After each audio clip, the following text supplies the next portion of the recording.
আমাদের তিনটা দাবির প্রথম দাবিটা হচ্ছে যে নবম গ্রেডে 33% কোটা, সেই কোটাটাকে বাতিল করতে হবে এবং সবার জন্য এটা অ্যাক্সেসিবল করতে হবে। আর 2 নম্বরটা হচ্ছে আপনার দশম গ্রেডে যে ডিপ্লোমারাই শুধু পরীক্ষা দিবে, আমরা কেন দিতে পারবো না? ওরা তো বলে যে বুয়েট শুধু অটো রিক্সা বানায়। আমাদের কথা হচ্ছে যে ঠিক আছে আমরা অটো রিক্সা বানাই, মেনে নিলাম, আপনারা আমাদের সাথে কম্পিটিশন করে পরীক্ষা দিয়ে উত্তীর্ণ হতে আসতেছেন না কেন? আমাদের সাথে কম্পিটিশন করে দশম গ্রেডটা সবার জন্য উন্মুক্ত করে দেন, তাহলে তো আজকে এই আন্দোলনটা হয় না, এই মানুষের জনদুর্ভোগটা হয় না। মানুষের জনদুর্ভোগটা নিবানোর জন্য অন্তত দশম গ্রেডটা উন্মুক্ত করা হোক, যাতে সবাই পরীক্ষা দিয়ে মেধার ভিত্তিতে, যোগ্যতার ভিত্তিতে চাকরিতে যায়। এবং আমরা আরেকটা দাবি হচ্ছে যে ডিপ্লোমা ইঞ্জিনিয়াররা যারা নিজেদের ইঞ্জিনিয়ার বলে দাবি করে, তাদের কি কোয়ালিফিকেশন আছে যে ইঞ্জিনিয়ার হওয়ার? আমরা চাই যে ডিপ্লোমারা বিএসসি যতক্ষণ না পর্যন্ত কমপ্লিট করেছে তারা নামের শেষে ইঞ্জিনিয়ার লাগানোর কোনো দাবি রাখে না।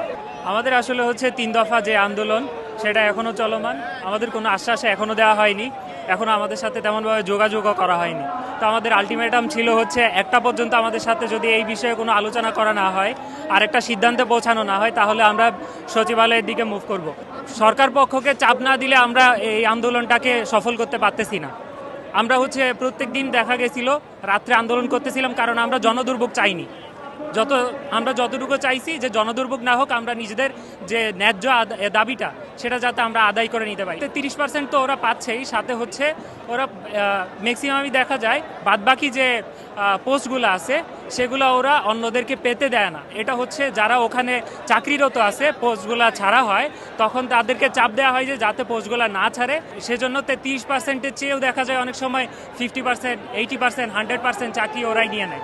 সচিবালয় অভিমুখে যদি যাই দেখি আমরা তো আটকায় দেব, সচিবালয়ে তো আর যাওয়ার সুযোগ নাই। সেক্ষেত্রে যদি জোর করে যেতে চায় সেক্ষেত্রে তো আমাদের যে